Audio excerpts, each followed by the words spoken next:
நம் வாழ்வில் சில சமயங்களில் எல்லாம் அப்படியே நின்றுவிட்டது போல ஒரு தேக்க நிலையை நாம் உணர்ந்திருப்போம். எவ்வளவுதான் கடினமாக முயற்சி செய்தாலும் ஒரு அடி கூட முன்னேற முடியவில்லையே என்று தோன்றும். இதுதான் நம் தலைவிதி, இதை மாற்றவே முடியாது என்கிற விரக்தியான எண்ணம் மனதிற்குள் வரத் தொடங்கும். நம்முடைய பிரார்த்தனைகள் கேட்கப்படவில்லையோ, நம் கஷ்டங்கள் தீரவே தீராதோ என்பது போன்ற ஒரு சோர்வு நம்மை அறியாமலேயே நம்மைச் சூழ்ந்து கொள்ளும். நீங்கள் எப்போதாவது இப்படி உணர்ந்திருக்கிறீர்களா? உங்கள் எதிர்காலத்தைப் பற்றிய கவலைகளும் வாழ்க்கையில் வரும் சோதனைகளும் உங்கள் நம்பிக்கையை அசைத்துப் பார்க்கிறதா? அப்படியென்றால் இன்று நாம் பார்க்கப் போகும் இந்த உரை உங்களுக்கானதுதான். உங்கள் விதியைப் பற்றிய உங்கள் பார்வையை மாற்றக்கூடிய, உங்கள் நம்பிக்கையை இன்னும் பலப்படுத்தக்கூடிய திருக்குரானின் ஒரு சக்தி வாய்ந்த அத்தியாயத்தைப் பற்றித்தான் இன்று நாம் தெரிந்து கொள்ளப் போகிறோம். அதுதான் சூரா அல் முர்சலாத். இந்த சூரா வெறும் ஓதுவதற்காக மட்டுமல்ல, அது நம் ஆன்மாவை உலுக்கி நம்மை நாமே சுயபரிசோதனை செய்ய வைத்து அல்லாஹ்வின் மீதுள்ள நம்பிக்கையை மீண்டும் புதுப்பிக்க உதவும் ஒரு வழிகாட்டி. சூரா முர்சலாத்தின் முதல் மற்றும் மிக முக்கியமான ரகசியம், அது நம் உள்ளத்தில் விதைக்கும் யகீன், அதாவது அசைக்க முடியாத நம்பிக்கை. நாம் வாழும் இந்த உலகில் நம்மைச் சுற்றி பலவிதமான குழப்பங்களும் கவனச்சிதறல்களும் இருக்கின்றன. இவை நம்முடைய ஈமானை, அதாவது இறை நம்பிக்கையை பலவீனப்படுத்தக்கூடியவை. சந்தேகம் என்பது ஒரு நோய் போன்றது. அது ஒருமுறை நம் மனதில் நுழைந்துவிட்டால் நம் செயல்களையும் பிரார்த்தனைகளையும் கூட அர்த்தமற்றதாக ஆக்கிவிடும். சூரா அல் முர்சலாத் இந்த சந்தேகத்தை அதன் வேரோடு அழிக்கும் ஆற்றல் கொண்டது. இந்த சூரா தொடங்கும் விதமே மிகவும் சக்தி வாய்ந்தது. அல்லாஹ் ஒன்றன்பின் ஒன்றாக அனுப்பப்படும் காற்றுகளின் மீதும், கடுமையாக வீசும் புயல்களின் மீதும், மேகங்களை பரவச் செய்யும் காற்றின் மீதும் சத்தியம் செய்கிறான். இந்த பிரபஞ்சத்தின் ஒவ்வொரு அசைவும் அவனது கட்டுப்பாட்டில்தான் இருக்கிறது என்பதை இந்த சத்தியங்கள் நமக்கு மீண்டும் மீண்டும் நினைவூட்டுகின்றன. பிறகு இந்த சூரா நம்மை மறுமை நாளின் பயங்கரமான காட்சிகளுக்குள் அழைத்துச் செல்கிறது. நட்சத்திரங்கள் ஒளி இழக்கும்போதும், வானம் பிளக்கப்படும்போதும், மலைகள் தூள் தூளாக ஆக்கப்படும்போதும் என்ன நடக்கும் என்பதை விவரிக்கும் வசனங்கள் நம் உள்ளங்களை உலுக்குகின்றன. இந்த சூறாவை அதன் அர்த்தத்தோடு ஓதும்போது மறுமை நாள் என்பது ஏதோ கற்பனைக் கதை அல்ல, அது ஒரு மறுக்க முடியாத நிதர்சனமான உண்மை என்பதை நம்மால் ஆழமாக உணர முடிகிறது. நம்மில் பலர் நல்ல முஸ்லிம்களாக வாழத்தான் விரும்புகிறோம். ஆனால் இந்த உலக வாழ்க்கையும் அதன் கவர்ச்சியும் நம்மை அறியாமலே கவனக்குறைவில் ஆழ்த்திவிடுகிறது. நம் அன்றாட வேலைகள், செல்வம் சேர்க்கும் ஆசை, சமூகத்தில் கிடைக்கும் மரியாதை போன்ற விஷயங்கள் மறுமையைப் பற்றிய சிந்தனையிலிருந்து நம்மை திசை திருப்பிவிடுகின்றன. இந்த கவனக்குறைவு, அதாவது கஃப்லா என்பது ஒருவரின் ஆன்மாவிற்கு மிகவும் ஆபத்தான ஒரு நிலை. சூரா அல் முர்சலாத் இந்த கவனக்குறைவு என்ற உறக்கத்திலிருந்து நம்மை தட்டி எழுப்பும் ஒரு சக்தி வாய்ந்த அலாரம் போன்றது.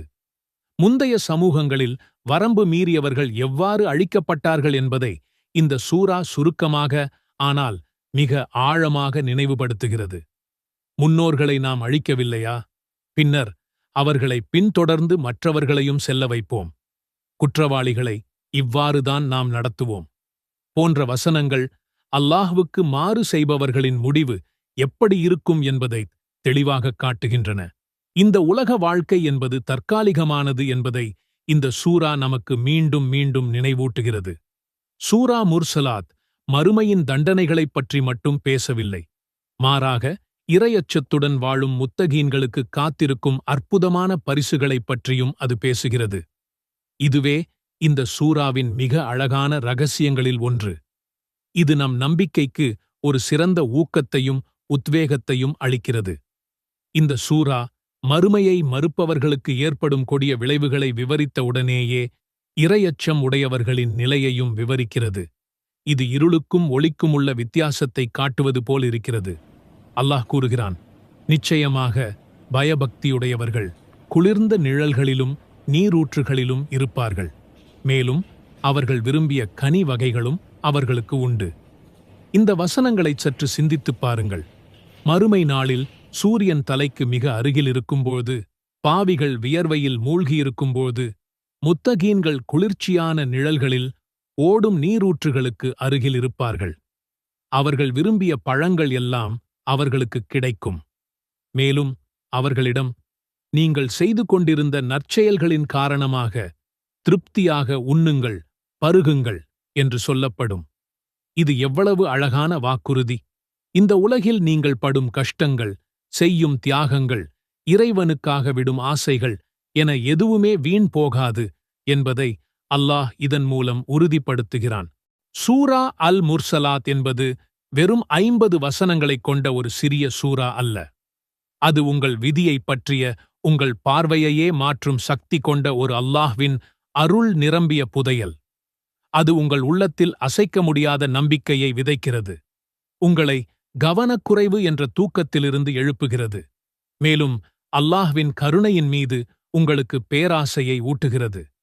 விதி என்பது கல்லில் செதுக்கப்பட்ட ஒரு சிலை அல்ல. அது பிரார்த்தனையாலும் நற்செயல்களாலும் மிக அழகாக மாற்றியமைக்கப்படக்கூடியது. சூரா முர்சலாத் அந்த மாற்றத்திற்கான வழியை நமக்கு தெளிவாக காட்டுகிறது. இனி நீங்கள் இந்த சூராவை ஓதும்போது அதை வெறும் வார்த்தைகளாக பார்க்காதீர்கள். அதை உங்கள் ஆன்மாவிற்கான மருந்தாக, உங்கள் நம்பிக்கையை வலுப்படுத்தும் ஒரு கருவியாக, உங்கள் விதியை அழகாக்கும் ஒரு வழிகாட்டியாக பாருங்கள். தினமும் ஒரு முறையாவது, குறிப்பாக ஃபஜ்ர் அல்லது மஃரிப் தொழுகைக்குப் பிறகு இந்த சூராவை அதன் அர்த்தத்துடன் ஓத முயற்சி செய்யுங்கள். ஒவ்வொரு வசனமும் உங்களுடன் பேசுவது போல் உணர்ந்து ஓதுங்கள். வெறுமனே ஓதுவதை விட அதன் விளக்க உரையை படிக்கும்போது இன்னும் ஆழமான புரிதல் கிடைக்கும். உங்கள் வாழ்வில் சோதனைகள் அதிகமாகும்போது, எதிர்காலத்தைப் பற்றிய பயம் ஏற்படும்போது, அல்லது ஆன்மீக ரீதியாக பலவீனமாக உணரும்போது இந்த சூராவை ஓதுங்கள். இது உங்கள் ஆன்மாவிற்கு ஒரு புத்துணர்ச்சியைக் கொடுத்து அல்லாஹ்வின் மீதான உங்கள் தொடர்பை வலுப்படுத்தும். நபிகள் நாயகம் அவர்கள் மக்ரிப் தொழுகையில் இந்த சூராவை ஓதியதாக ஒரு அறிவிப்பு இப்னு அப்பாஸ் ரலியல்லாஹு அன்ஹு அவர்கள் மூலம் பதிவாகியுள்ளது. இது வாழ்க்கையின் ஒவ்வொரு கட்டத்திலும் மறுமையின் நினைவூட்டல் எவ்வளவு முக்கியம் என்பதை நமக்கு காட்டுகிறது. எல்லாம் வல்லல்லாஹ் நம் அனைவரையும் சூரா முர்சலாத்தின் ரகசியங்களை உணர்ந்து அதன்படி செயல்படும் நன்மக்களாக ஆக்குவானாக. நம் உள்ளங்களில் உறுதியான நம்பிக்கையை அதிகரித்து, கவனக்குறைவிலிருந்து பாதுகாத்து, முத்தகீன்களோடு சொர்க்கத்தில் நுழையும் பாக்கியத்தை தந்தருள்வானாக. உங்கள் அனைவரின் கவலைகளையும் கஷ்டங்களையும் நீக்கி உங்கள் வாழ்வில் நிம்மதியையும் வெற்றியையும் தந்தருள்வானாக. ஆமீன். இந்த வீடியோ உங்களுக்கு பயனுள்ளதாக இருந்தால் இதை உங்கள் நண்பர்கள் மற்றும் குடும்பத்தினருடன் பகிர்ந்து கொள்ளுங்கள்.